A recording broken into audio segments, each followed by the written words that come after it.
إن الحمد لله نحمده ونستعينه ونستغفره ونعوذ بالله من شرور أنفسنا ومن سيئات أعمالنا من يهده الله فلا مضل له ومن يضلل فلا هادي له وأشهد أن لا إله إلا الله وحده لا شريك له وأشهد أن محمدا عبده ورسوله أما بعد فإن خير الحديث كتاب الله وخير الهدي هدي محمد صلى الله عليه وسلم وشر الأمور محدثاتها وكل محدثة بدعة وكل بدعة ضلالة وكل ضلالة في النار. رب اشرح لي صدري ويسر لي أمري واحلل عقدة من لساني يفقهوا قولي. رب اعوذ بک من همزات الشیاطین واعوذ بک رب ان یحضرون. اعوذ باللہ السمیع العلیم من الشیطان الرجیم. وضرب اللہ مثلا قریۃ کانت آمنۃ مطمئنہ یأتیہا رزقها رغدا من کل مکان فکفرت بانعم اللہ فاذاقها اللہ لباس الجوع والخوف بما كانوا يصنعون.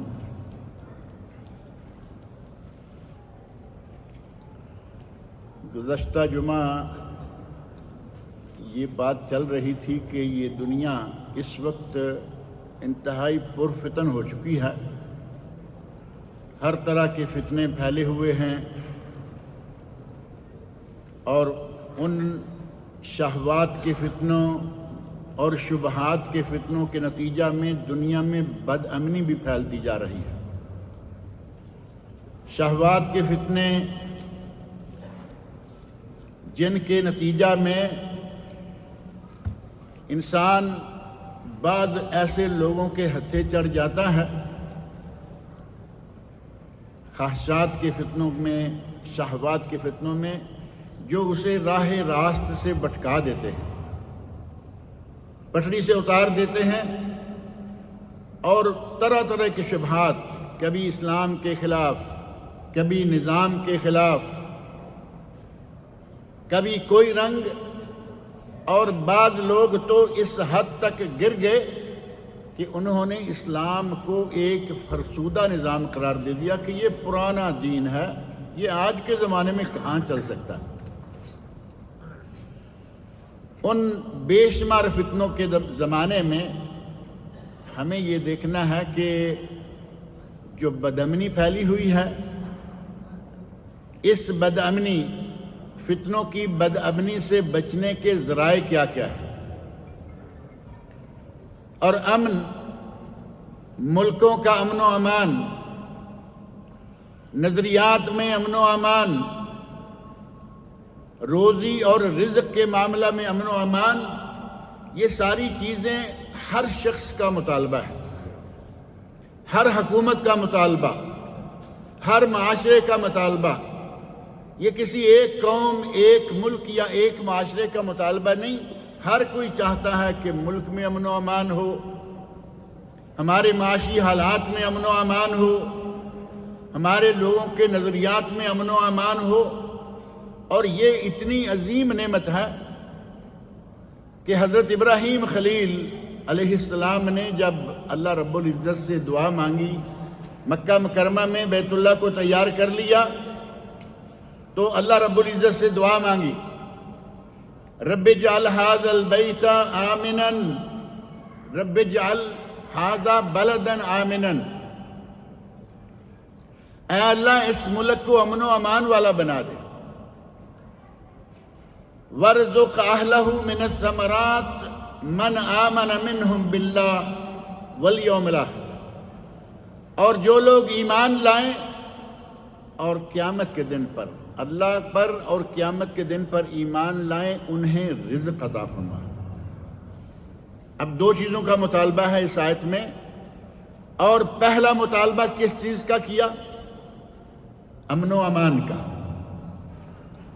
ہمیں بظاہر یہ لگتا ہے کہ پہلے پیٹ پوجا اور پھر کام دوجا، یعنی پہلے پیٹ پوجا پھر دوسرا کوئی کام. ابراہیم علیہ السلام نے پیٹ پوجا کی بات بعد میں کی ہے پہلے امن و امان طلب کیا ہے۔ وَاجْعَلْ هَٰذَا بَلَدًا آمِنًا، اے اللہ اس ملک کو امن و امان والا ملک بنا دے۔ کس قدر حضرت ابراہیم خلیل علیہ السلام کی دعا میں ہمارے لیے عبرت ہے۔ آدمی کے پاس بے شمار رزق ہو، دولت کی کوئی کمی نہ ہو، لیکن اگر ملک میں علاقے میں امن و امان نہیں تو کیا وہ سکون کی نیند سو سکے گا؟ سکون کی نیند تب آئے گی جب ہر طرف امن و امان ہے، دولت بے شمار ہے، بہترین گاڑی کا مالک ہے، گاڑی میں گھر سے اچھا لباس پہن کے خوشبوئیں لگا کے گاڑی میں سوار ہوا، باہر نکلا تو ہمارے بعض علاقوں میں ایسا ہے کہ کچھ غیر معروف لوگوں نے گولی مار کے ہلاک کر دیا۔ اب اس رزق کا کیا فائدہ ہوا؟ رزق بے شمار ہے، گاڑی میں بیٹھ کے بڑی شان سے گھر سے نکلا اور سڑک پر چلتے ہوئے غیر معروف لوگوں نے گولی ماری اور جان نکالی، رزق پیچھے رہ گیا۔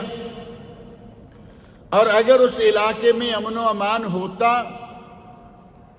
پیدل ہوتا، سائیکل پر، موٹر سائیکل پر، کسی ہلکی پھلکی گاڑی پر تو کوئی خطرہ نہیں تھا، بڑے مزے سے گھر سے نکلتا، دفتر میں، بازار میں، کہیں بھی جاتا اور آرام سے واپس لوٹ کے آ جاتا۔ لیکن بدامنی کے نتیجہ میں اس کی دولت کسی کام نہیں آئی۔ اسی لیے حضرت ابراہیم علیہ السلام نے رزق سے پہلے امن و امان کا مطالبہ کیا، اور امن و امان وہ دولت ہے کہ اللہ رب العزت نے اہل سبا، ملک سبا جو آج کل ہم یمن کے نام سے جانتے ہیں، کسی زمانہ میں اس کا نام سبا تھا، اور آپ کے علم میں ہوگا کہ سبا نام کی ان کی ملکہ بھی تھی اور اسی کے نام کا ملک تھا۔ وہ ملکہ جو مشرکوں کی حاکم تھی، خود بھی مشرک تھی، اور ہدہد کا واقعہ سلیمان علیہ السلام کے زمانے میں یہ بڑا معروف واقعہ ہے۔ ہدہد ایک پرندہ آ کے بڑے تعجب سے کہتا ہے کہ میں نے تو ایک قوم ایسی دیکھی ہے جن پر ایک عورت حکومت کر رہی ہے۔ اب تو میرا خیال یہ تعجب والی بات نہیں رہی، پرندہ بیچارہ بھی کہتا ہوگا یہ تو کام جگہ جگہ ہو رہے ہیں۔ اب پرندے کو حیران ہونے کی، تعجب کرنے کی ضرورت نہیں رہی، اس وقت پرندے کو بھی اتنی غیرت آ رہی ہے کہ عورت اور مردوں پر حکمران، اور کس انداز سے آ کے حضرت سلیمان علیہ السلام کو وہ واقعہ بتایا وہ بھی آپ کے علم میں ہے۔ جئتک من سبأ بنبأ یقین، جئتک من سبأ بنبأ یقین، میں سبا سے ایک ایسی یقینی خبر لایا ہوں، اور کہا کہ سلیمان آپ نہیں جانتے، آپ نہیں جانتے، میں خبر لایا ہوں۔ پرندے کے پاس خبر ہے اور نبی کے پاس خبر نہیں، اور ہمارے یہاں نبی تو بہت بڑی عظیم شخصیت ہوتی ہے، ہمارے یہاں تو گندے، ننگے، ذلیل قسم کے انسان جو شرک سے لت پت ہیں غیب کے دعوے کر رہے ہیں، اور وہ تو دعویٰ کریں کوئی بات نہیں، ہماری عقل، ہمارے دماغ کی چولیں بھی ہلی ہوئی ہیں، جاتے ہیں مانگتے ہیں۔ بعض تو اتنے معروف ہیں، نام بھی نانگا پیر، یعنی دنیا میں معروف ہے کہ اس بدبخت کو دنیا میں کپڑا بھی نصیب نہیں ہوتا، نہانا نصیب نہیں۔ ہدہد نے آ کے کہا کہ میرے پاس ایک ایسی خبر ہے کہ سلیمان آپ نہیں جانتے، تو یہ خبر دی کہ وہاں ایک عورت حکومت کر رہی ہے۔ اللہ رب العزت نے اس عورت کو پھر توفیق دی اور وہ مسلمان ہوئی، ملکہ بلقیس مسلمان ہو گئی۔ طویل واقعہ قرآن کریم میں موجود ہے۔ اللہ رب العزت نے اس ملک کو بہت ساری نعمتوں سے نواز رکھا تھا، جن میں سے ایک نعمت امن و امان بھی تھی۔ اللہ رب العزت نے انہیں امن و امان دیا اور فرمایا سیروا فیہا لیالیا و ایامن آمنین، ملک سبا میں، ملک یمن میں جہاں چاہو جاؤ آؤ اور پر امن طریقے سے سفر کرو۔ اللہ رب العزت نے نعمت امن کو جگہ جگہ پر ایک احسان کے طور پر اپنے بندوں کو جتلایا۔ ملک سبا کے لوگوں کو کہا، اور ابھی آپ نے جمعہ میں پہلی رکعت میں جو سورت سنی ہے، قریش مکہ کو بھی اللہ رب العزت نے کہا کہ ہم نے تمہیں امن دیا۔ بد امنی تھی، ہر طرف افراتفری اور بد امنی کا عالم تھا، اور ہم نے تمہاری بد امنی کو دور کیا، ہم نے تمہیں امن دیا۔ اطعمہم من جوع وآمنہم من خوف، بھوک ناچ رہی تھی، ہم نے تمہیں کھانا کھلایا، بھوک میں کھانا دیا، وآمنہم من خوف، اور تمہیں ہم نے خوف سے نکالا اور امن و امان عطا کیا۔ اور اس کے نتیجہ میں اللہ رب العزت نے مطالبہ کیا کیا ہے، فَلْيَعْبُدُوا رَبَّ هَذَا الْبَيْتِ، اگر عبادت کرو تو صرف اس گھر کے رب کی، اس گھر کے رب کی عبادت کرو تو امن و امان تمہاری قسمت، اور خوبصورت بہترین مزیدار رزق تمہاری قسمت۔ وَارْزُقْ أَهْلَهُ مِنَ الثَّمَرَاتِ، اللہ رب العزت نے حضرت ابراہیم علیہ السلام کی دعا بھی سنی، اور یہاں اللہ رب العزت کا وعدہ بھی ہے، اگر تم اس بیت اللہ کے رب کی صرف اکیلے اللہ کی عبادت کرو گے، امن بھی ملے گا، رزق بھی ملے گا۔ اور اگر ایسا نہ ہوا، اکیلے رب کی عبادت کرنے کی بجائے تم نے ساتھ ہی شرک بھی جاری رکھا، تو جن ملکوں میں شرک موجود ہیں آپ جانتے ہیں، ادھر ادھر جانے کی کوئی ضرورت نہیں، اپنے ہی ملک میں تھوڑی سی نظر دوڑا کے دیکھ لیجئے، پاکستان میں دیکھ لیجئے، انڈیا میں دیکھ لیجئے، شرک بہت ہیں اور بد امنی اس سے بھی بہت زیادہ ہے۔ جہاں کسی کو یہ یقین نہیں ہوتا کہ یہ باہر جائے گا تو سلامت واپس آ جائے گا، کوئی یقین نہیں، چند نامعلوم لوگوں نے فائر کر کے آدمی کو قتل کر دیا، یہ ہمارے ملکوں کی بات ہے۔ اللہ رب العزت نے سورۃ الانعام کی آیت 82 میں فرمایا الذین آمنوا ولم یلبسوا ایمانہم بالظلم، جو لوگ ایمان لائے اور انہوں نے اپنے ایمان کو ظلم کے ساتھ ملوث نہیں کیا، اولئک لہم الامن، ان لوگوں کے لیے امن ہے، وہم مہتدون، اور وہ ہدایت پانے والے ہیں۔ صحابہ کرام کہتے ہیں یا رسول اللہ، ظلم کے نتیجہ میں ظلم، وہاں صحابہ کرام کو سمجھ نہیں آ رہی کہ ظلم کیا ہے، تو نبی اکرم صلی اللہ علیہ وسلم نے، اب اندازہ کریں کہ قرآن کریم ہمارے یہاں ہر آدمی ہر اعتبار سے سمجھتا ہے کہ مجھے کسی استاد کی ضرورت نہیں ہے، قرآن کریم پڑھنے کے لیے، حدیث پڑھنے کے لیے، دین پڑھنے کے لیے یوٹیوب کافی ہے، فیس بک کافی ہے، اور اللہ کے بندوں نبی صلی اللہ علیہ وسلم موجود ہیں، اور آپ کے صحابہ کہہ رہے ہیں کہ یا رسول اللہ یہ ظلم کیا ہے، تو آپ نے بتایا کہ تمہیں نہیں معلوم، اللہ کے ایک نیک بندے نے اپنے بیٹے کو نصیحت کرتے ہوئے کیا کہا تھا، یا بنیا، اے میرے بیٹے، لا تشرک باللہ، اللہ کے ساتھ شریک، کسی کو شریک مت کرنا، اور آگے ان الشرک لظلم عظیم، کیونکہ شرک بہت بڑا ظلم ہے۔ نبی اکرم صلی اللہ علیہ وسلم نے صحابہ کو یہ بات سمجھائی کہ یہاں ظلم سے مراد شرک ہے۔ جو لوگ اللہ کی ذات پر ایمان لائے اور انہوں نے اپنے ایمان کو شرک کے ساتھ ملوث نہیں کیا. بظلم کا معنی بشرکن. اور قرآن کریم کی تفسیر کون کر رہا ہے؟ رسول اللہ صلی اللہ علیہ وسلم. اور کہاں سے کر رہے ہیں؟ یہ ہے تفسیر القرآن بالقرآن. قرآن کی تفسیر قرآن کے ساتھ. آج بہت ساری تفسیر کی کتابیں ایسی ہیں جن میں بہت ساری معلومات ہوتی ہیں اور ان میں اپنے دماغ کے گھوڑے بہت دوڑائے گئے ہوتے ہیں. اور ظاہر ہے کہ جب انسانی دماغ دوڑائیں گے تو وہ کبھی بھی کسی وقت بھی پٹری سے اتر سکتا ہے.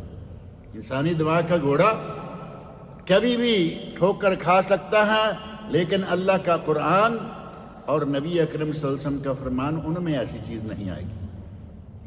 آپ تفسیر پڑھیں تو ان تفسیروں کا مطالعہ کیا کریں جن میں تفسیر القرآن بالقرآن والحدیث و آثار الصحابہ، وہ تفسیر جس میں قرآن کی قرآن کے ساتھ، قرآن کی حدیث کے ساتھ اور قرآن کی صحابہ اکرام کے اقوال کے ساتھ تفسیر کی گئی. میں نے کہا، میں کہتا ہوں، میرے استاد نے کہا، میرے شیخ نے کہا، میرے پیر نے کہا، میرے بزرگ نے کہا، یہ تفسیر معتبر نہیں ہے. تفسیر معتبر وہ ہے جو اللہ رب العزت نے اپنی کتاب میں خود فرمائے. جیسے یہاں دیکھ لیں ظلم کی تفسیر شرک. تفسیر خود اللہ نے کی اور صحابہ کو کس نے یہ سکھلائی؟ نبی اکرم صلی اللہ علیہ وسلم نے. اب ہمارے یہاں جو کہے گا کہ مجھے کوئی استاد کی ضرورت نہیں تو پھر یہ اپنے آپ کو صحابہ سے بھی بڑا سمجھنے لگ جائے گا. اور آج کل فیس بک کی علماء، یوٹیوبر علماء، بلکہ میں سمجھتا ہوں کہ علماء کہنے کی بجائے انہیں برادرز کہنا چاہیے. آج کل یہ بڑا سلسلہ چل نکلا ہے. کل پیدا ہوا، 10 15 14 سال کی عمر، تھوڑا ہوش سنبھال لیا، سٹیج بھی سنبھال لیا. ایسے مفتی آپ کے سامنے ہیں. کچھ یونیورسٹی سے فارغ ہوئے اور اسلام سے اچھی سوجھ بوجھ ہے، کبھی کسی استاد کے سامنے زانو میں تلمس طے نہیں کیے، مدارس دینیہ کا منہ تک نہیں دیکھا، لیکن وعظ، درس، فتویٰ. یہاں ایک بات ذہن میں رکھیں، نبی اکرم صلی اللہ علیہ وسلم کی حدیث فوراً پیش کر دی جائے گی. اللہ کے نبی نے فرمایا ہے بلغوا عنی ولو آیا، اگر کسی کو ایک آیت بھی آتی ہے تو وہ آگے پہنچاؤ. کوئی شک نہیں کہ جس کو ایک آیت بھی صحیح طور پر آتی ہے اور اس آیت کا ترجمہ تفسیر قرآن سے، حدیث سے، آثار صحابہ سے کر سکتا ہے تو وہ آگے پہنچا دے اس کو. اور عمومی مسائل جو روزمرہ کے ہمارے نماز، روزہ، حج، زکوٰۃ ہیں، ان میں اگر وہ اچھی مہارت رکھتا ہے تو بیان کرے، کوئی حرج نہیں. یہ ہے عمومی تبلیغ، یہ ہے بلغوا عنی ولو آیا. لیکن ایک آدمی کو سٹیج مل جائے اور وہ فتویٰ بھی دینا شروع کر دے. صحابہ اکرام رضی اللہ عنہم کو جرأت نہیں ہوتی تھی اس بات کی کہ کسی نے سوال کیا فوراً ٹھک سے. آپ دیکھیں گے کہ ہمارے یہاں یہ رواج ہی نہیں کہ کوئی کہے کہ مجھے معلوم نہیں. امام مالک رحمۃ اللہ علیہ کے پاس آدمی آ گیا، ایک مسئلہ پوچھا، کہا لا عالم. دوسرا مسئلہ پوچھا، لا عالم. جتنے مسئلے پوچھے ان میں سے کوئی انہوں نے 1/3 کہہ لے، 100 میں سے 33، اور اگر اس کو 50 کریں تو پھر کتنے بنیں گے؟ 16.5. اگر اس نے 25 سوال پوچھے تو مثال کے طور پر 5-7 سوالوں کا جواب دیا اور باقی جو 15-14 ہیں ان کے بارے میں کہا لا عالم. اب وہ شخص بڑا تعجب کرتا ہے، کہتا ہے کہ میں اپنی قوم کے پاس جاؤں گا تو انہیں کیا کہوں گا؟ امام مالک کہہ رہا ہے لا عالم. امام مالک امام دار الحجرت مسجد نبوی میں مدرس، انہیں ذرا آر نہیں کہ وہ کہیں لا عالم، میں نہیں جانتا. اور آج اسٹیج پر کھڑا ہمارا بردر ہر طرح کا فتویٰ، ٹھک ٹھک فتوے فتویٰ مار رہا ہے. عمومی دعوت و تبلیغ بالکل ٹھیک ہے، کریں، امر بالمعروف نہی عن المنکر، بلغوا عنی ولو آیا، لیکن اپنے آپ کو اس منصب فتویٰ پر نہ بٹھا لیں۔ صحابہ کرام میں یہ جرأت نہیں تھی۔ حضرت عمر فاروق رضی اللہ عنہ حدیث بیان کرنے کے اتنے اس معاملے میں اتنے محتاط تھے کہ آپ دیکھیں گے عمر فاروق جیسا انسان بہت تھوڑی سی احادیث کے راوی ہیں۔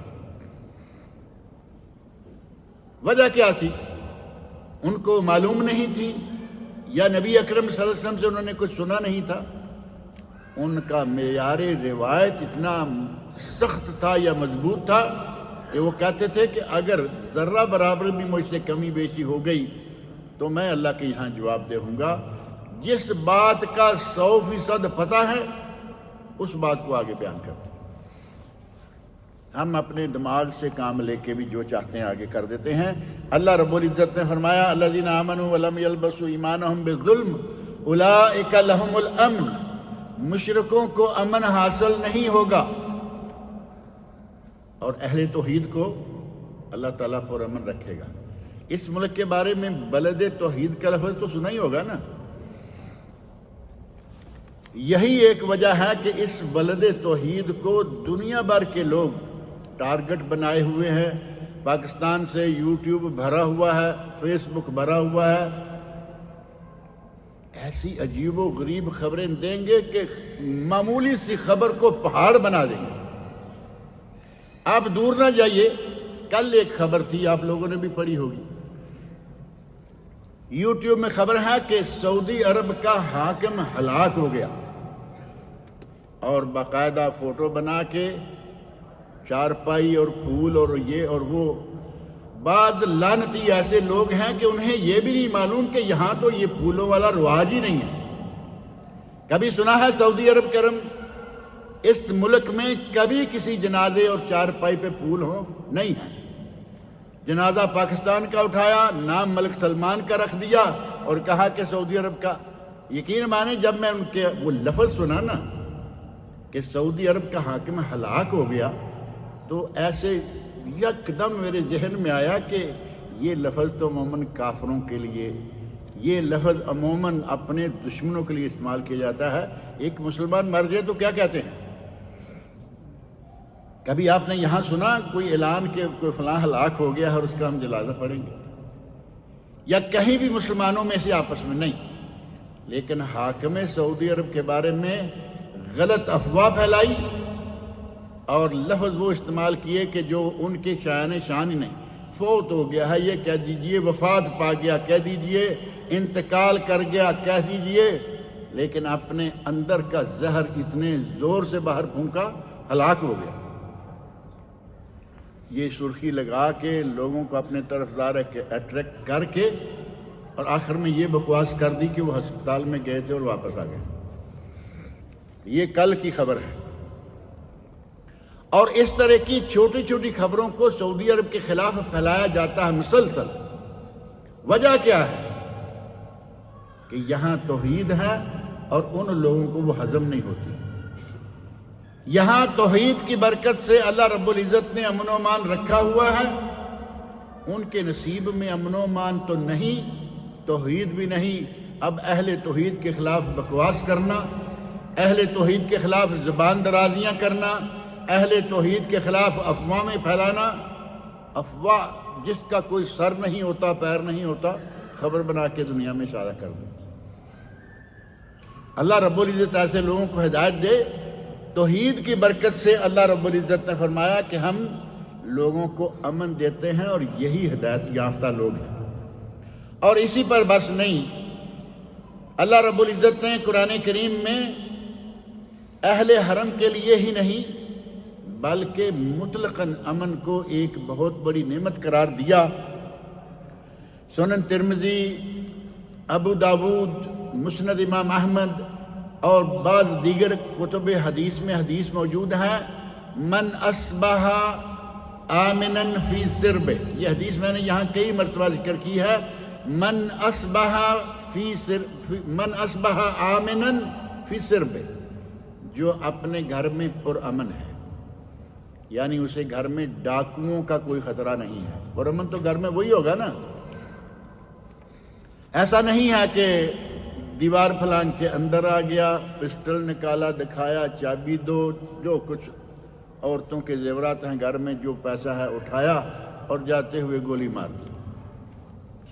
ایسا نہیں، اس طرح نہیں، بلکہ فرمایا من اصبح آمنا فی سربہ، جو اپنے گھر میں پرامن رہا اور صبح اٹھا تو پرامن تھا، معافن فی جسدہ، تندرست تھا، یعنی بیماری بھی کوئی نہیں، تندرست ہے۔ اگر کہیں کہ آج بیماری سے خالی کون ہے، الحمدللہ بہت ساری دنیا بیماریوں سے خالی ہے، اور کچھ چیزیں بیماری شمار نہیں ہوتی۔ بخار ہو گیا، کیا اس کو بیماری کہیں گے؟ تھکاوٹ سے بخار ہو جاتا ہے، ریسٹ کریں بخار ختم۔ ہیڈ ایک، کسی کو سر میں درد ہے، بے تحاشا ٹیلی ویژن، وی سی آر اور یہ وہ دیکھتے رہے، آنکھوں کو کھینچ کھینچ کے پھنسا پھنسا کے رکھا، ہیڈ ایک، سر درد شروع ہو گئی، آرام کیجئے، ہیڈ ایک ختم ہو جائے گی، سوئیے تھوڑا سا۔ اور نہیں تو میں ڈاکٹر تو نہیں ہوں، ڈاکٹر تو یہاں موجود ہیں ہمارے پاس، پیناڈول، ایک پیناڈول، سر درد ختم۔ اور پھر ہمارے یہاں تو ایک جملہ معروف ہے، کہتے ہیں نزلہ زکام کھانسی قومی نشاں ہمارا۔ نزلہ زکام کھانسی یہ کوئی بیماری نہیں، معمولی صحیح، اللہ رب العزت کسی کو اس پہ بھی مبتلا نہ کرے، اللہ تعالیٰ سب کو شفائے کامل و عاجل دے۔ لیکن اگر کوئی واقعی بیمار، آپ جانتے ہیں لوگ بیچارے سال ہر سال چارپائیوں پہ پڑے رہتے ہیں، کئی بیمار ایسے ہیں کہ اس کے پاس امن و امان بھی ہے، دولت بھی بہت ہے، لیکن وہ چارپائی سے اٹھ ہی نہیں سکتے، یہ ہے بیمار۔ جو اپنے گھر میں امن و امان سے صبح اٹھا، معافن فی جسدہ، اس کا جسم ہر طرح کی بیماری سے پاک ہے، عندہ قوت یوم، اور اس کے پاس ایک دن کی غذا موجود ہے۔ اب نبی اکرم صلی اللہ علیہ وسلم کے الفاظ دیکھ لیں، قوت یوم ہے، اور صحابہ کرام کے زمانے میں نبی صلی اللہ علیہ وسلم کے عہد مبارک میں یہ بہت عام تھا، رات کو کھانا کھا کے سوئے اور پیچھے کوئی چیز کھانے کے لیے نہیں ہے۔ ایمان اتنا مضبوط تھا کہ اللہ صبح دے گا اور اللہ صبح دیتا رہا۔ آپ اس زمانے میں کبھی کوئی واقعہ سنا ہوگا کہ کوئی بھوک سے مر گیا؟ آج بھوک سے مرنے والے بہت سارے لوگوں کے واقعات ملتے رہتے ہیں، لیکن اس زمانے میں بھوک سے مرا کوئی نہیں، اور ان کے پاس نہ کوئی کارخانے تھے، نہ کوئی اتنی لمبی چوڑی زراعت و باغبانی تھی، اور ان کے پاس کوئی دولت مال اتنا نہیں تھا، لیکن اللہ کی ذات پر ان کا توکل اتنا قوی تھا، رات کو کھایا، کہا کہ صبح اللہ دے گا، اور اللہ نے صبح دے دیا۔ اور بعض دفعہ اگر نہیں ملا تو ہماری طرح چیخو پکار نہیں، نبی صلی اللہ علیہ وسلم کے اس دولت قدا میں بھی اگر کھانے کے لیے کوئی چیز نہ ہو سوائے کھجور کے، تو پھر آپ کیا سمجھیں گے؟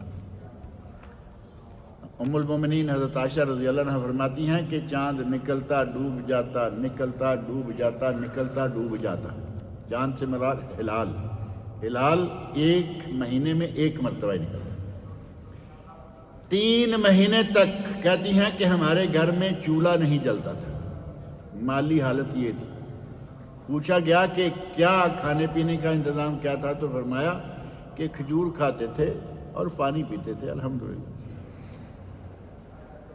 صحابہ کرام کے یہاں یہ عام تھا۔ کبھی کبھار بھوک سے ایسی بھی نوبت آ جاتی، کھانے کے لیے کچھ وقتی طور پر نہیں مل رہا، اور بھوک کے نتیجہ میں گھر سے باہر نکل گئے، وہ تھوڑی ٹھنڈی ہوا، جیسے کہتے ہیں ہوا کھانے کے لیے گئے، باہر نکلے، نبی اکرم صلی اللہ علیہ وسلم بھی باہر نکلے، پوچھا آپ باہر کیوں آئے ہیں؟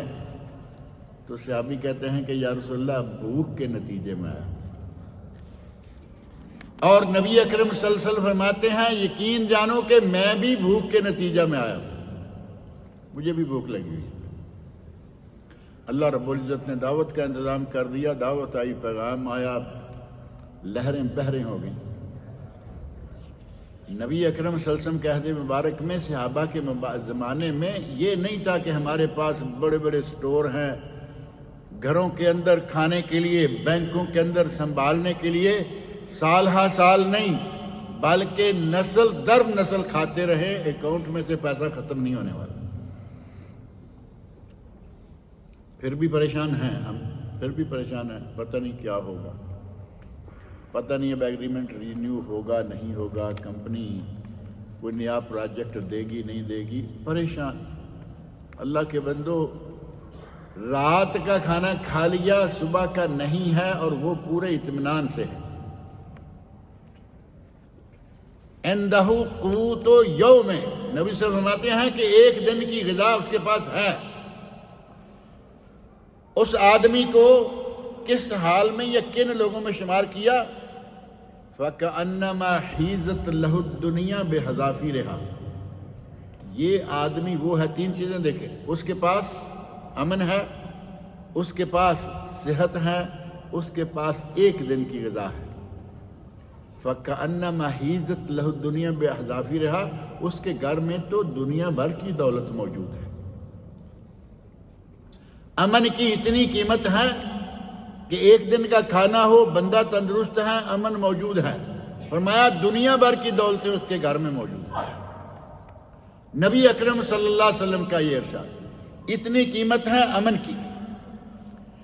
اور امن کا حصول، جیسے میں نے آیت پڑھی ہے سورۃ الانعام کی 82، امن کے حصول کے لیے سب سے پہلی چیز جو ہے وہ ہے توحید۔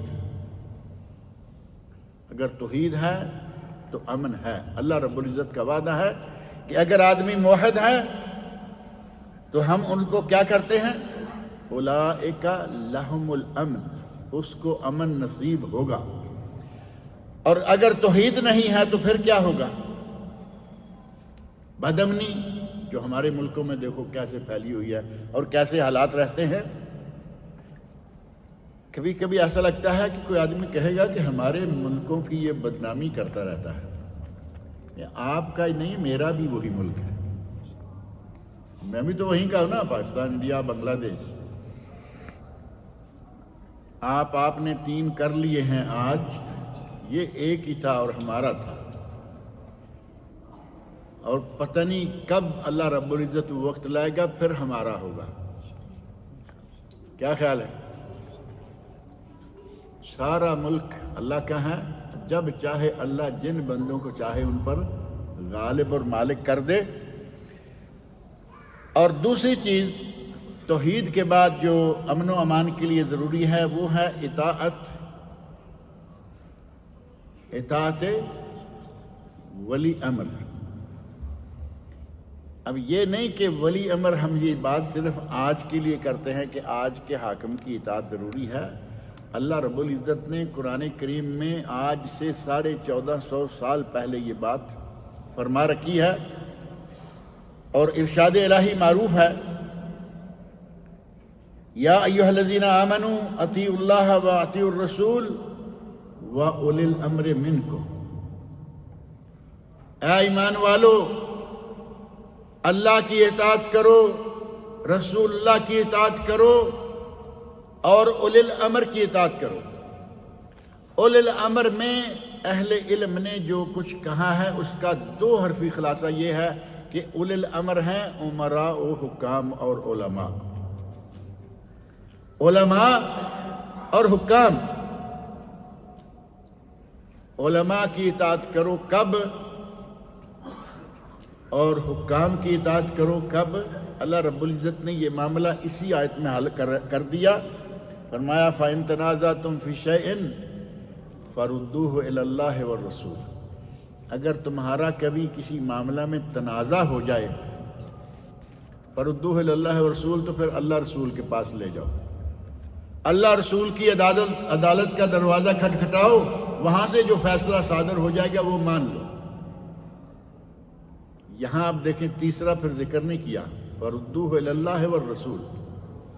اگر معاملہ متنازع فی ہے، معاملہ اختلافی ہے، کسی بھی معاملہ میں اختلاف ہو جائے، اللہ رب العزت کی کتاب ہمارے پاس موجود ہے، کتاب سے نکال کے دیکھ لو، رسول اللہ صلی اللہ علیہ وسلم کی حدیث ہمارے پاس موجود ہے۔ کوئی وقت تھا کہ حدیث کی کتابیں پھیلی ہوئی تھیں اور مخطوطے ہاتھ سے لکھے ہوئے مکتبات میں تھے، کوئی ترکی میں ہے، کوئی جرمنی میں ہے، کوئی انڈیا میں ہے، کوئی پاکستان میں ہے، کوئی سعودیہ میں، کوئی فلاں۔ اب کتاب ہر ملک میں ہر جگہ موجود ہے اور تقریباً ہر زبان میں موجود ہے۔ نبی صلی اللہ علیہ وسلم کی حدیث کے بارے میں اگر کوئی کہے جی قرآن تو ترجمہ جگہ، نبی صلی اللہ علیہ وسلم کی حدیث بھی ہر جگہ مل رہی ہے ترجمے کے ساتھ، انگلش میں، اردو میں اور کئی دوسری زبانوں میں۔ اور نبی صلی اللہ علیہ وسلم کی احادیث کو جمع کر کے اہل علم نے اتنی خدمات سر انجام دی۔ علامہ محمد ناصر الدین البانی رحمۃ اللہ علیہ سلسلۃ الاحادیث صحیحہ 10 جلدیں، صحیح احادیث کا سلسلہ، سلسلۃ الاحادیث ضعیفہ، من گڑت جعلی اور ضعیف حدیثیں، 10 سے بھی زیادہ جلدیں، بہترین کام کیا۔ سنن ابو داؤد، سنن ترمذی، سنن نسائی، سنن ابن ماجہ، ان میں ضعیف احادیث تھیں، ضعیف الگ کر دی، صحیح الگ کر دی۔ ہمیں اب کام کوئی ہمارے لیے چھوڑا ہی نہیں کہ یہ تیار ہے، پلیٹ میں رکھ کے دیا، پلیٹ میں رکھ کے ہمیں علم دیا کہ یہ دیکھو یہ حدیثیں صحیح ہیں لے لو، یہ ضعیف ہیں چھوڑ دو۔ سیرت النبی کو الگ الگ کر کے صحیح روایات پر مشتمل سیرت الگ کر دی، ضعیف پر الگ کر دی۔ ابن ہشام، سیرت ابن ہشام بڑی مشہور ہے، اور اسی طرح انہوں نے زاد المعاد فی ہدی خیر العباد، علامہ ابن قیم رحمۃ اللہ علیہ کی سیرت پر انتہائی مفید کتاب ہے، عربی میں 4 جلدوں میں، اور اردو میں بھی یہ کراچی سے نفیس اکیڈمی والوں نے 4 جلدوں میں چھاپی ہے اردو میں۔ علامہ البانی رحمۃ اللہ علیہ نے اس کی اصل جو عربی ہے اس کو بھی 2 حصوں میں کر دیا، صحیح زاد المعاد، ضعیف زاد المعاد۔ اب ہمیں کوئی پریشانی ہی نہیں رہ گئی۔ اور ابھی حال ہی میں ڈاکٹر ضیاء الرحمن فوت ہوئے ہیں، ہندوستان کے تھے۔ اب دیکھیں اللہ رب العزت کی نعمتیں، جس کو چاہے وہ جتنا چاہے نواز دے۔ آدمی ہندو تھا، ڈاکٹر ضیاء الرحمن اعظمی رحمۃ اللہ علیہ ہندو تھے، مسلمان ہوئے، اللہ کے دین کو سیکھا، مدینہ منورہ پہنچے اور مدینہ منورہ میں پڑھے، ماسٹر کیا، پی ایچ ڈی کی، مدینہ یونیورسٹی میں کالج کے ڈین مقرر ہوئے، اور انہوں نے کئی کتابیں لکھی، لیکن سب سے بہترین کتاب جو کہا جا سکتا ہے وہ ان کا بہترین کمال ہے کہ انہوں نے کم و بیش 16,000 صحیح حدیثیں جمع کر دیں، صحیح الشامل الکامل، ایک ایسی کتاب جس میں صرف صحیح احادیث ہیں، آپ کو ادھر ادھر جانے کی ضرورت نہیں، 16,000 احادیث کا مجموعہ۔ انہوں نے یہ مجموعہ تیار کیا، 19 جلدوں میں ریاض سے شائع ہوا، پہلے 19 جلدوں میں پاکستان سے شائع ہوا، پھر 19 جلدوں میں ہندوستان سے شائع ہوا۔ اب اس کو ترتیب دے کر نئے سرے سے سندیں نکال کر اور بحثیں نکال کر اس کی صرف جو نص حدیث ہے وہ الگ سے شائع کی 6 جلدوں میں، 16,000 حدیث، اور اب اس کا اردو ترجمہ بھی ہو رہا ہے۔ اب بھی اگر آدمی کہے کہ جی قرآن کو تو ہم لے لیں گے، حدیث کو کیسے لیں، تو اتنی لمبی اور ضعیف اور صحیح، آپ کے پاس چشمہ صافی موجود ہے، 16,000 حدیثوں کا مجموعہ۔ یہ عربوں میں الگ سے ہے، میں صرف ہمارے اپنے ملک کے ڈاکٹر ضیاء الرحمن اعظمی رحمۃ اللہ علیہ کا یہ کارنامہ ہے، میں اس لیے ان کا تذکرہ کر رہا ہوں۔ یہ کتابیں اردو میں، عربی میں یہاں کئی طرح سے موجود ہیں، کوئی 16 جلدوں میں، کوئی 14 جلدوں میں، کوئی 10 جلدوں میں۔ بعض لوگوں نے مقررات نکال کر، جو ریپوٹیشن ہوتا ہے نا حدیث میں، ان کو نکال کر صرف 2 جلدوں میں مختصر انداز سے یہ حدیث جمع کی۔ اب آدمی کہے کہ جی ہم کیسے حدیث تک کیسے پہنچیں گے؟ فَإِن تَنَازَعْتُمْ فِي شَيْءٍ فَرُدُّوهُ إِلَى اللَّهِ وَالرَّسُولِ، اگر تنازع ہو جائے تو اللہ کی طرف اور رسول اللہ صلی اللہ علیہ وسلم کی طرف لوٹا دو۔ اب یہاں اولی الامر کی باری نہیں، کیونکہ اولی الامر کی وجہ سے تو تنازع بنا ہے نا۔ اولی الامر نے تنازع کا ہمیں موقع دیا ہے۔ علماء میں یہ بات ہے یا نہیں؟ میرا خیال ہے حکام میں بھی ہے۔ ایک ملک دوسرے ملک کے ساتھ کہاں آرام سے بیٹھا ہوا ہے۔ اسی لیے اللہ رب العزت نے یہ تیسرا کھاتا یہاں چھوڑ دیا کہ اولی الامر کو اب چھوڑ دو، کتاب اللہ اور سنت رسول، ان سے فیصلہ لے لو اور اس پر اب راضی ہو جاؤ۔ اب یہ ہم پہلی بات تو یہ ہے کہ یہاں تک آتا ہی نہیں، فیصلہ لینے تک نہیں آتے۔ اپنی مرضی، اپنے مولوی، اپنے امام، اپنا فلاں اپنا فلاں۔ کتاب اللہ اور سنت رسول سے فیصلہ لو، اور اگر کتاب اللہ سنت رسول سے فیصلہ مل جائے تو اللہ رب العزت نے اپنی قسم کھا کے کہا ہے، والذی نفسی بیدہ، اللہ یہ نبی صلی اللہ علیہ وسلم کے الفاظ ہیں، اللہ رب العزت نے قسم کھائی ہے، فلا وربک لا یؤمنون حتی یحکموک فیما شجر بینہم، اے میرے نبی تیرے رب کی قسم ہے، اگر یہ اپنے اختلافی معاملات یا اختلافی مسائل میں تجھے جج نہ مان لے تو یہ مومن نہیں ہو سکتے۔ لا یؤمنون حتی یحکموک فیما شجر بینہم ثم لا یجدوا فی انفسہم حرجا مما قضیت، اور جب آپ فیصلہ کر دیں تو اب ان کے دل میں کوئی، وہ ہمارے یہاں ہوتا ہے نا کہ بات سنی تو کہا کہ یہ تو پہلی بات یہ ہے کہ یہ تو نئی بات ہے۔ اب بتانے والے کا تو قصور نہیں ہے نا، نئی بات ہے، آپ نے پڑھا نہیں، دین کو سیکھا ہی نہیں، کبھی اس طرف توجہ نہیں دی، ساری عمر کمپیوٹر سیکھنے اور فلاں پروگرام سیکھنے اور فلاں سرٹیفکیٹ ڈگری حاصل کرنے میں لگا دی۔ ایک کتاب اللہ نے ہمیں دی، ہم اس کو بھی نہیں پڑھ پاتے۔ پہلے تو تعجب ہے کہ یہ نئی بات کہاں سے آ گئی، اور دوسرا یہ کہ آپ کہہ رہے ہیں کہ قرآن کریم میں آیا ہے، حدیث رسول میں، صحیح بخاری، صحیح مسلم، صحیح حدیث میں یہ بات موجود ہے۔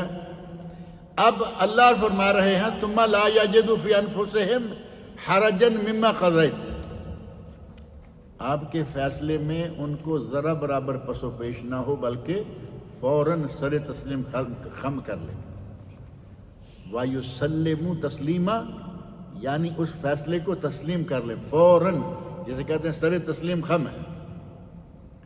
یہ ہم تو کہتے ہیں نا سر تسلیم خم ہے جو مزاج یار میں آئے، اگر یہاں رسول اللہ صلی اللہ علیہ وسلم کے لیے اللہ رب العزت کے لفظ استعمال کریں، لیکن کرنے والے نے تو پتہ نہیں کہاں استعمال کیا ہے۔ قرآن و سنت کے سامنے اگر آپ سر تسلیم خم کریں گے، جھگڑا رہے گا ہی۔ جھگڑے ختم ہمارے صرف اسی لیے نہیں ہوتے کہ ہم قرآن و سنت کی طرف نہیں آتے۔ اتحاد امت کا نعرہ بہت ساری جماعتیں لگا رہی ہیں، آپ سنتے رہتے ہوں گے، اتحاد امت ضروری ہے، اتحاد امت ضروری ہے، کوئی اختلاف کی بات ہی نہ کرو، اتحاد امت ضروری ہے۔ کس پہ اتحاد کریں؟ کوئی بنیاد، کوئی اساس اتحاد کی نظر آتی ہے؟ یہ ہے ہماری دینی بدامنی، یہ ہے شہوات کے نتیجہ میں پائی جانے والی بدامنی۔ اب مان لیتے ہیں کہ ہمارے برصغیر پاک و ہند میں علماء کیا اور عوام کیا سب سے زیادہ ماننے والے امام ابو حنیفہ رحمۃ اللہ علیہ کے۔ یہ بات صحیح ہے یا نہیں؟ یہ قبول کرنی چاہیے جو حق ہے۔ تقریباً 60% لوگ امام ابو حنیفہ رحمۃ اللہ کو ماننے والے، ان میں سے کوئی دیوبندی، کوئی بریلوی، کوئی فلاں، کوئی فلاں، کسی کی ہری پگڑی، کسی کی سفید پگڑی، کوئی جماعت اسلامی میں، کوئی تبلیغی جماعت میں، آپ کو سارے ملیں گے۔ لیکن کیا آپ کہہ سکتے ہیں کہ یہ سارے کے سارے امام ابو حنیفہ پر دنیا کٹھی ہو سکتی ہے؟ یہاں آپ کو ڈھونڈے سے بھی حنفی نہیں نظر آتے، عربوں میں، خلیج میں حنفی نہیں ہے۔ یہاں آپ کو حنبلی ملیں گے، مالکی ملیں گے، کہیں کہیں کوئی شافعی مل جائے گا، کوئی شاذ و نادر، خاص طور پر مصر وغیرہ میں حنفی ہیں۔ اب کسی بھی ایک امام ابو حنیفہ جو سب سے پہلے بھی تھے اور سب سے زیادہ ہمارے لوگوں میں ان کے فالورز بھی سب سے زیادہ ہیں، ان کے نام پہ بھی اتحاد کہیں نہیں ہو سکتا۔ امام مالک رحمۃ اللہ علیہ ان کے بعد تھے دوسرے نمبر پر، یہ تاریخ کے حساب سے۔ ان کی ذات پر متحدہ عرب امارات کی حکومت مالکی ہے، وہاں مالکی فقہ سمجھ لیں چلتی ہے، یو اے ای۔ اور کہیں ادھر ادھر آپ کو کوئی ایسا نظر آتا ہے؟ کہیں کہیں کوئی ہوں گے۔ امام شافعی رحمۃ اللہ علیہ تیسرے امام، آپ کو کیرلا میں شافعی ملیں گے، بٹکل میں شافعی ملیں گے، اور ادھر ادھر کہیں نہ کہیں ملیں گے۔ پاکستان میں نے دیکھا، کبھی سننے میں نہیں آیا کہ پاکستان میں کوئی علاقہ شافعی لوگوں کا بھی ہے۔ بنگلہ دیش میں بھی ممکن ہے کہ کیرلا کا کوئی حصہ تو نہیں لگتا میرے بنگلہ دیش۔ اصل میں ہمارے ملک بانٹے ہوئے بڑے عجیب و غریب سے ہے نا، آدھا پنجاب ادھر آدھا ادھر، آدھا کشمیر ادھر آدھا ادھر، آدھا سندھ ادھر آدھا ادھر۔ میں نے کہا کہیں کیرلا بھی تو نہیں آدھا ادھر آدھا ادھر، لیکن لگتا ہے کہ وہ نہیں ہے۔ اب آگے چوتھے امام، سب سے آخری اور حدیث رسول کے سب سے بڑے امام۔ اب یہ بات بھی آپ کہیں گے نہیں ہے، امام اعظم تو امام ابو حنیفہ معروف ہیں، تو یہ سب سے بڑے امام کیسے ہو گئے؟ اگر کتب حدیث دیکھیں اور روایت حدیث دیکھیں تو سب سے کم امام ابو حنیفہ رحمۃ اللہ علیہ، ان کے بعد امام مالک رحمۃ اللہ علیہ، ان کے بعد امام شافعی رحمۃ اللہ علیہ، اور سب سے بڑے امام حدیث امام احمد بن حنبل رحمۃ اللہ علیہ، جن کی صرف ایک کتاب جس کا میں نے ذکر کیا ہے، ابو داؤد، ترمذی اور مسند امام احمد، پہلی حدیث جو میں نے ذکر کی ہے، یہی جو اپنے گھر میں امن و امان سے اٹھے، تندرست و توانا ہو، ایک دن کی غذا ہو، یہ مسند امام احمد کی حدیث۔ کم و بیش 40,000 حدیثوں کا مجموعہ، 40,000 حدیث۔ اب ظاہر ہے کہ ان میں مقرر بھی ہیں، ساری مجموعہ نکالیں گے تو ان میں سے یوں سمجھ لیں کہ یہ جو 16,000 حدیثوں والا مجموعہ ہے، علامہ البانی رحمۃ اللہ علیہ والی صحیحہ کی جلدیں، ضعیفہ کی جلدیں آپ کو ساری کی ساری مسند امام احمد میں مل جائیں گی۔ ایک آدمی سے پوچھا گیا کہ کیا تم سیاہ ستہ کے حافظ ہو؟ سیاہ ستہ معروف ہے ہمارے پاک و ہند میں، جبکہ علماء کرام نے کہا کہ سیاہ ستہ نہیں کہنا چاہیے، بلکہ صحیحین اور سنن اربع۔ صحیحین بخاری مسلم اور سنن اربع ابو داؤد، ترمذی، نسائی، ابن ماجہ۔ بہرحال سیاہ ستہ یعنی 6 صحیح کتابیں۔ کہا تم حافظ ہو سیاہ ستہ کے؟ تو کہا ہاں میں حافظ ہوں اور میں حافظ نہیں بھی ہوں۔ ایک ہی وقت میں دو باتیں کہ میں سیاہ ستہ کا حافظ ہوں اور نہیں بھی ہوں، تو کہ یہ کیا بات ہے؟ وہ کہتے ہیں کہ میں مسند امام احمد کا حافظ ہوں اور مسند امام احمد میں سیاہ ستہ کی ساری حدیثیں موجود ہیں۔ حدیث کے اعتبار سے سب سے بڑے امام، اور ان کی اگر کہیں کہ حنبلیت مروج ہے تو سعودی عرب میں ہے، آگے بھی مان لیتے ہیں کہ خلیج میں ہے، تو کیا ساری دنیا خلیج ہی ہے؟ امام احمد پر بھی اگر آپ چاہیں گے کہ اتحاد ہو جائے تو نہیں ہوگا۔ ہمارے یہاں اتنی دنیا ہے، جانتے نہیں حنبلی کیا ہے۔ اتحاد کہاں ہوگا؟ جہاں اللہ رب العزت نے فرمایا ہے فَإِن تَنَازَعْتُمْ فِي شَيْءٍ فَرُدُّوهُ إِلَى اللَّهِ وَالرَّسُولِ ان کنتم تؤمنون باللہ والیوم الآخر۔ اگر تمہارا اللہ کی ذات پر ایمان ہے، قیامت کے دن پر ایمان ہے، تو یہ کام کرو، اتحاد حاصل ہو جائے گا، ورنہ اتحاد حاصل ہونے والا نہیں ہے۔ اور نبی اکرم صلی اللہ علیہ وسلم نے اولی الامر کی اطاعت کے سلسلہ میں جو حدیث بڑی مشہور و معروف ہے، سنن ابو داؤد، ترمذی، ابن ماجہ اور مسند امام احمد میں یہ حدیث موجود ہے۔ نبی اکرم صلی اللہ علیہ وسلم نے ایک دن خطاب فرمایا، بڑی مشہور و معروف حدیث، خطاب فرمایا اور اتنا پر تاثیر خطاب تھا. ذرفت منها العیون ووجلت منها القلوب. لوگوں کی آنکھوں سے آنسو بہ نکلے اور لوگوں کے دل دہل گئے. تو صحابہ نے کہا، بعض نے کہا یا رسول اللہ کانہا موعظۃ مودع، یا رسول اللہ لگتا ہے کہ یہ تو الوداعی خطاب ہے. بظاہر لگتا ہے جیسے کوئی جاتے ہوئے آخری خطاب کر کے جا رہا ہے. فاوصنا، ہمیں وصیت کیجئے. تو نبی اکرم صلی اللہ علیہ وسلم نے، یہ حضرت ارباد بن ساریہ رضی اللہ عنہ سے مروی روایت ہے، نبی اکرم صلی اللہ علیہ وسلم نے فرمایا کہ میں تمہیں سمع و طاعت کی وصیت کرتا ہوں. اوصیکم بتقوی اللہ والسمع والطاعہ. میں تمہیں اللہ کے تقوی کی وصیت کرتا ہوں کہ اللہ کا تقوی اختیار کرو اور سمع و طاعت. سمع و طاعت کن کی؟ والسمع والطاعہ، سمع و طاعت کرو. وَإِن تَأَمَّرَ عَلَيْكُمْ عَبْدٌ، اگرچہ تمہارا امیر کوئی غلام ہی کیوں نہ بنا دیا جائے. غلام کو امیر بنا دیا جائے، اس کی اطاعت فرض ہوگی کیونکہ وہ امیر ہے. اور ایک حدیث میں، ایک روایت میں الفاظ ہے وَإِن تَأَمَّرَ عَلَيْكُمْ عَبْدٌ حَبَشِي، تم خوبصورت گورے چٹے لوگ ہو، تمہارا امام اگر، تمہارا امیر اگر کالے سیاہ رنگ کا حبشی بنا دیا جائے تب بھی اس کی اطاعت کرو. اور پھر ساتھ ہی آپ نے فرمایا مَن یعش منکم بعدی فسیری اختلافا کثیرا، میرے بعد جو لوگ زندہ رہیں گے وہ بہت اختلاف دیکھیں گے. جب یہ بہت سارے اختلاف پیدا ہو گئے تو فرمایا فعلیکم بسنتی وسنت الخلفاء الراشدین المہدیین من بعدی. اب اختلافات کے زمانے میں میری سنت اور میرے خلفاء راشدین کی سنت. کتاب اللہ کے بعد واجب الاطاعت کیا ہے؟ نبی صلی اللہ علیہ وسلم کی سنت اور خلفاء راشدین کی سنت. وَأَذُّوا تَمَسَّكُوا بِهَا وَأَذُّوا عَلَيْهَا بِالنَّوَاجِذ. اچھی طرح سے میری اور خلفاء راشدین کی سنت کو پکڑ لو اور عَذُّوا عَلَيْهَا بِالنَّوَاجِذ، جیسے دانتوں میں رسی دبا کے پکڑ لیتے ہیں نا کہ ادھر سے ہاتھ بھی ہے ادھر سے دانتوں میں بھی کہ کہیں چھوٹ نہ جائے. فرمایا کہ اس طرح کتاب و سنت کو اور سنت رسول اور سنت خلفاء راشدین کو پکڑو جیسے دانتوں میں دبا کے لوگ رسی پکڑ لیتے ہیں.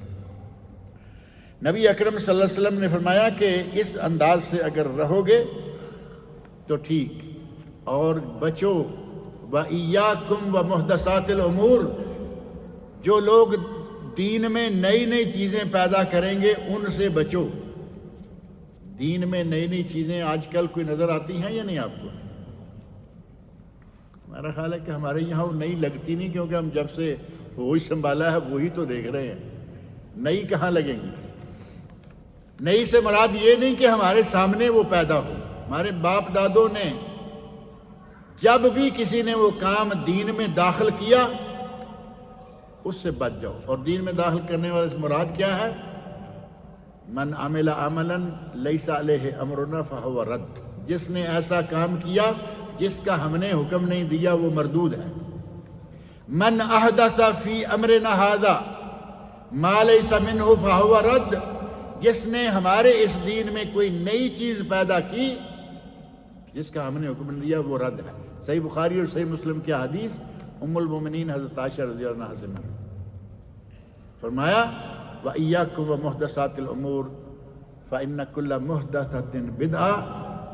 ہر نئی چیز جو دین سمجھ کے دین میں داخل کی جائے گی وہ بدعت ہے. وَكُلَّ بِدْعَةٍ ضَلَالَةٍ، اور ہر بدعت گمراہی ہے. اور اس سے آگے نبی اکرم صلی اللہ علیہ وسلم کے ارشاد میں ابو داؤد، ترمذی، ابن ماجہ، مسند احمد میں یہاں تک الفاظ ہیں، اور سنن نسائی میں صحیح سند کے ساتھ اسی روایت کے آخر میں ہے کل بدعۃ ضلالہ وکل ضلالۃ فی النار. ہر گمراہی جو ہے وہ جہنم میں لے جانے والی ہے. تو گویا ہمیں امن و امان قائم کرنے کے لیے اور اتحاد قائم کرنے کے لیے ہمیں کتاب اللہ اور سنت رسول کے ساتھ ایک چیز اور آتی ہے، وہ نبی صلی اللہ علیہ وسلم کی مقرر کردہ ہے، سنت الخلفاء الراشدین. ہم نہ خلفاء تک پہنچے، نہ رسول اللہ صلی اللہ علیہ وسلم تک پہنچے، نہ ہم کتاب اللہ تک پہنچے، ہمارے معاملات آپس میں اس نے کہا اس نے کہا اس نے کہا، میں اس کو مانتا ہوں اس کی مانتا ہوں، نتیجہ کیا؟ اختلافات، خاص طور پر دینی بدامنی ہمارے ملکوں میں بہت ہے۔ اگر ملکی یا وطنی بدامنی کہیں کہ ہر جگہ نہیں ہے تو میرا خیال ہے کہ ملک کا، پاکستان، انڈیا، بنگلہ دیش ہمارا جو ملک ہے، اس پورے ملک کے کسی علاقے کا نام نہیں لیا جا سکتا کہ وہاں اختلاف نہ ہو مذہبی۔ ہر جگہ اختلاف، ہر جگہ اختلاف۔ کہیں بھی دو آدمی مل کر اکٹھے بیٹھ نہیں سکتے جب وہ دینی معاملہ میں بحث کریں گے۔ اور آدمی سے مراد اگر کہیں کہ دو مولوی اکٹھے ہو کے نہیں بیٹھ سکتے تو میرا خیال ہے یہ زیادہ صحیح ہے، کیونکہ میں ادھر کھینچ رہا ہوں، وہ ادھر کھینچ رہا ہے، کوئی اپنی طرف کھینچ رہا ہے، کوئی اپنے کی طرف۔ جب تک ہم کتاب اللہ سنت رسول کو نہیں لیں گے یہ نعمت ہمیں حاصل نہیں ہوگی۔ اور اللہ رب العزت نے یہ جو ہمارے امن و امان کے فقدان کے اسباب ہیں ان میں سے بھی ایک سبب یہی بیان فرمایا ہے کہ لوگ توحید سے نکل رہے ہیں، توحید سے نکل جائیں گے، شرک کا راستہ اختیار کریں گے، اور اسی طرح ولی امر کی اطاعت نہیں کریں گے، رسول اللہ کی اطاعت نہیں کریں گے، اولیاء الامور وأولی الامر۔ جب ان کی اطاعت نہیں ہوگی تو نتیجہ کیا ہوگا؟ اس وقت پھر بد امنی آ جائے گی۔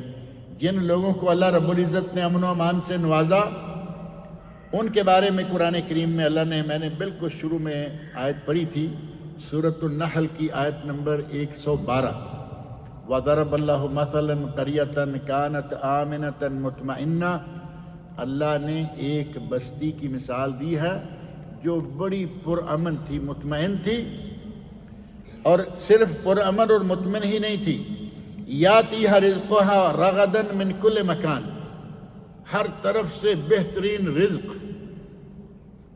لپٹا چلا آتا تھا، ہر طرف سے رزق آ رہا تھا، ادھر سے بھی ادھر سے بھی ادھر سے بھی۔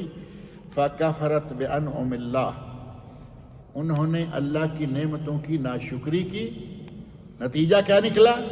فَأَذَاقَهَا اللَّهُ لِبَاسَ الْجُوعِ، اللہ نے پھر انہیں بھوکا مارا، انہیں بھوک کا لباس پہنا دیا، والخوف، اور خوف میں مبتلا کر دیے۔ کیوں؟ بما کانوا یصنعون، ان کے اپنے کردار، ان کے کاموں، ان کے افعال، ان کے کرتوتوں کے نتیجہ۔ اور یہ بستی اب کون سی ہے؟ ضرب اللہ مثلا قریہ، اللہ نے ایک قریہ کی، ایک بستی کی مثال دی ہے، یہ مکہ مکرمہ ہے۔ اور اس مکہ مکرمہ میں یہ حالت کب ہوئی؟ ابراہیم علیہ السلام کی دعا اللہ نے قبول کی، یہاں ہر طرح کی نعمتیں آ گئیں، ہر طرف سے پھل پہنچنا شروع ہو گئے، نبی اکرم صلی اللہ علیہ وسلم کی بعثت ہوئی، تو ان لوگوں نے جب نبی صلی اللہ علیہ وسلم پر ظلم و زیادتیاں، آپ کے صحابہ پر ظلم و زیادتیاں کی، تو صحیح بخاری اور صحیح مسلم میں حدیث ہے، نبی اکرم صلی اللہ علیہ وسلم نے ان کے لیے ایک مرتبہ بد دعا فرما دی۔ اب نبی اکرم صلی اللہ علیہ وسلم رحمۃ اللہ العالمین ایسے ہی تو بد دعا نہیں کریں گے نا۔ ماں باپ اپنی اولاد کے لیے بد دعا نہیں کرتے، کب کرتے ہیں؟ کرتے ہیں لیکن کب؟ جب بات پانی سر سے گزر جائے۔ نبی اکرم صلی اللہ علیہ وسلم نے ان کی اذیتوں کے نتیجہ میں بد دعا کر دی اور فرمایا اللہم اشدد وطأتک علی مضر۔ مضر جو قبیلہ تھا، رجب و مضر بین جمادہ و شعبان، اس حدیث میں یہ الفاظ آتے ہیں۔ مضر مکہ مکرمہ کا سمجھ لیں کہ سب سے زیادہ بڑا قبیلہ، یا یہ کہہ لیں کہ مکہ کی آبادی زیادہ تر مضر قبیلے کے لوگوں کی تھی۔ اوپر مضر ہیں، آگے آ کے پھر الگ الگ نام چھوٹے چھوٹے الگ ہوئے۔ فرمایا کہ اے اللہ ان مضر والوں پر اپنی پکڑ کو سخت کر دے، وَاجْعَلْهَا عَلَيْهِمْ كَسِنِي یوسف، ان پر قحط سالی ایسی کر دے جیسی یوسف علیہ السلام کے زمانے میں تو نے کی تھی۔ سورہ یوسف میں وہ قحط سالی کا تو علم معلوم ہے نا، 7 سال نہ بارش نہ کوئی کونپل، پچھلے 7 سالوں کا حضرت یوسف علیہ السلام کی خواب کے نتیجہ میں جو کچھ ہوا وہ پھر ایک الگ طویل موضوع ہے۔ حضرت یوسف علیہ السلام نے اور اس خواب کی تعبیر بتائی اور اس کا علاج بھی بتایا کہ قحط سالی ہوگی، اس کا علاج کیا ہے؟ 7 سال جو غلہ ہے، بارشیں ہوں گی، فصلیں بہت ہوں گی، اس غلے کو 7 سال کے لیے سنبھال کے رکھو، کچھ کھاؤ، کچھ خوشوں میں رہنے دو، اور کچھ جو اگلے موسم میں بونا ہے وہ دانہ بیج جو ہے بیج رکھ لو، کچھ کھا لو، اور جو باقی ہے اس کو خوشوں کے اندر. ایک ہوتا ہے کہ بوسا الگ کر کے، دانے الگ کر کے، وہ دانے جلدی خراب ہو جاتے ہیں. انہوں نے گوداموں میں خوشوں سمیت رکھوائے جو آئندہ 7 سال میں کام آتے رہے. یہ یوسف علیہ السلام اللہ رب العزت نے کیا عقل و فراست دی تھی. نبی صلی اللہ علیہ وسلم فرماتے ہیں کہ اے اللہ ان لوگوں پر اس قسم کا قحط نازل کر. یہ مثال جس بستی کی دی گئی ہے، ان کی یہ حالت اس وقت ہوئی تھی جب نبی صلی اللہ علیہ وسلم نے بد دعا کی کہ اللہ کی نعمتوں کو ٹھکراتے ہیں، اللہ نے توحید دی نہیں مانتے، اللہ نے نعمتیں دی شکر نہیں کرتے. اے اللہ ان کو ذرا تھوڑا سا مضبوطی سے پکڑ. اور اللہ رب العزت نے انہیں پکڑ لیا اور اچھا مضبوطی سے پکڑ. جبکہ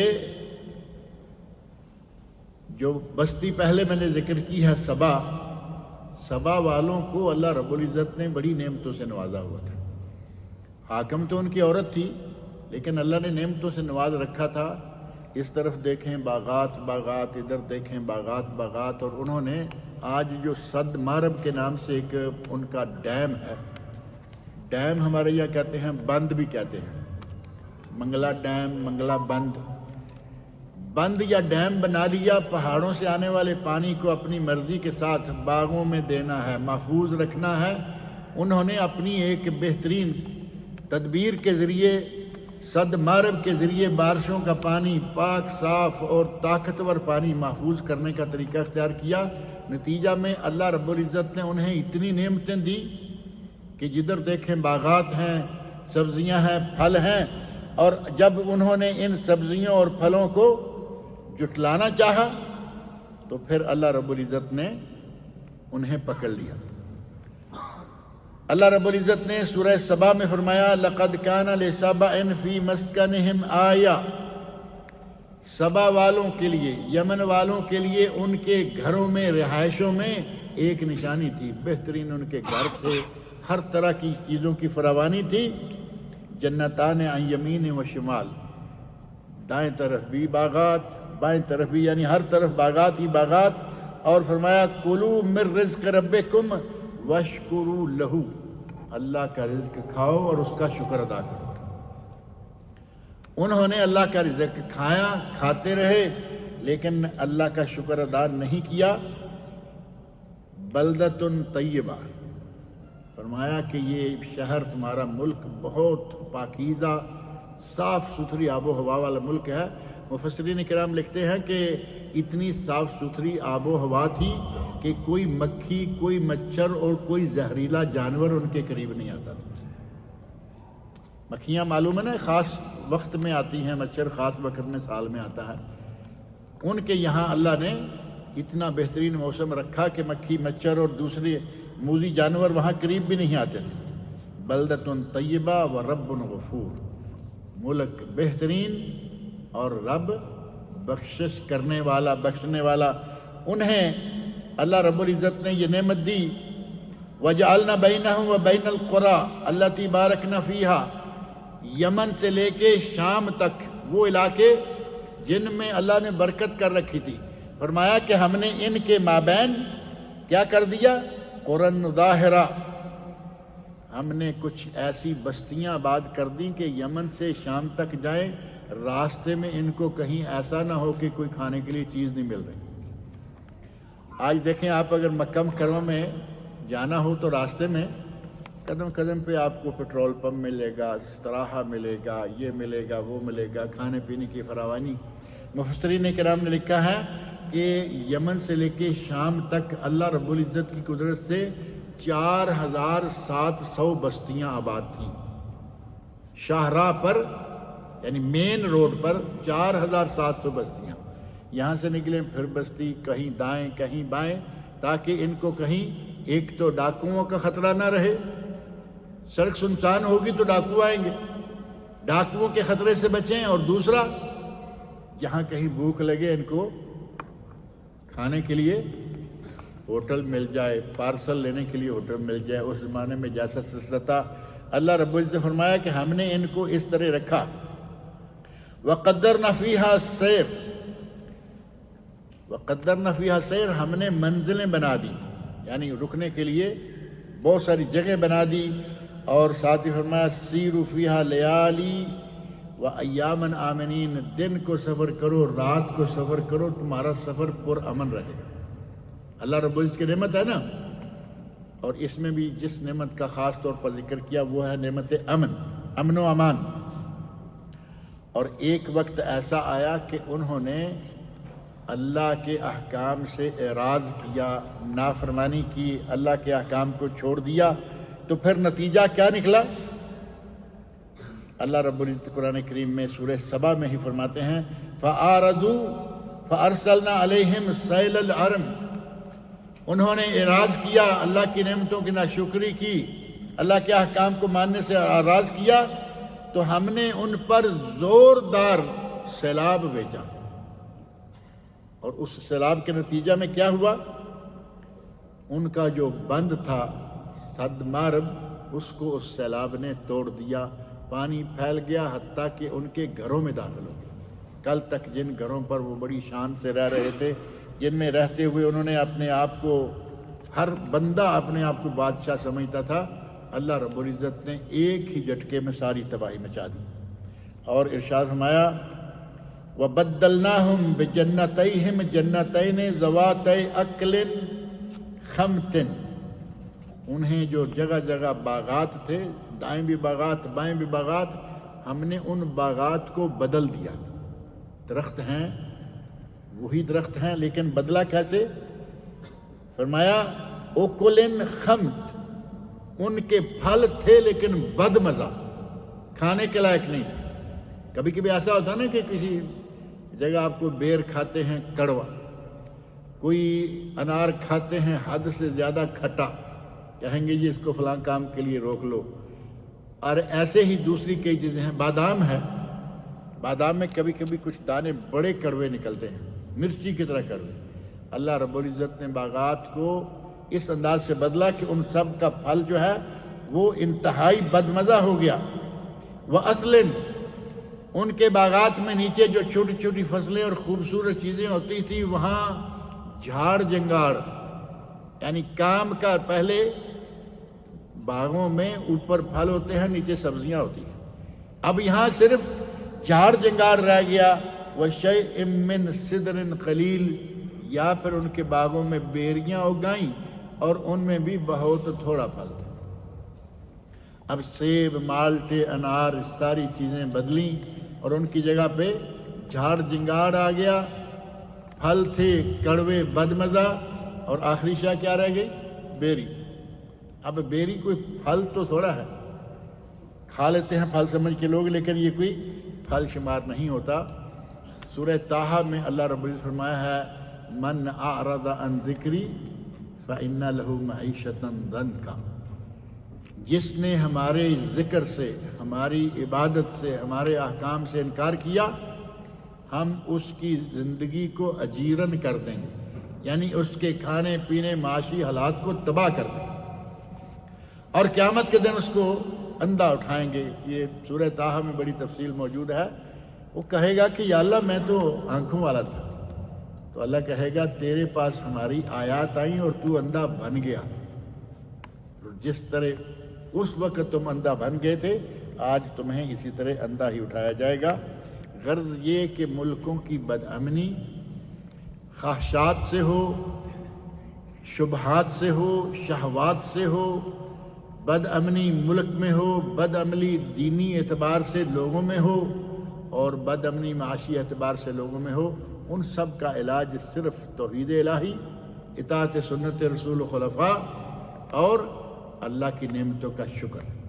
اگر یہ کریں گے تو انشاءاللہ امن حاصل ہو جائے گا اور یہ بد امنی ختم ہو جائے گی۔ اللہ رب العزت نے اس ملک میں جو امن و امان رکھا ہوا ہے، آپ دیکھتے ہیں کہ ہر طرف 24 گھنٹے گاڑیاں چل رہی ہیں، کہیں کوئی خطرہ نہیں ہے۔ یہ برکت ہے توحید کی پہلے نمبر پر، اور دوسرے نمبر پر اس ملک کے حاکموں کی، عمراء کی، جنہوں نے یہ سلسلہ قائم کیا ہوا ہے، اور ساتھ ہی کہہ لیں پولیس کی، فوج کی، جو کہ ملکوں کی حدود اور ملک کے اندر امن و امان قائم رکھتے ہیں۔ اللہ رب العزت سے دعا ہے کہ اس مملک کو مملکت توحید بنائے رکھے، اللہ رب العزت ان کو مزید ترقیاں اور سعادتیں عطا کرے، اور ہمیں اللہ تعالیٰ نیک عمل کی توفیق عطا فرمائے۔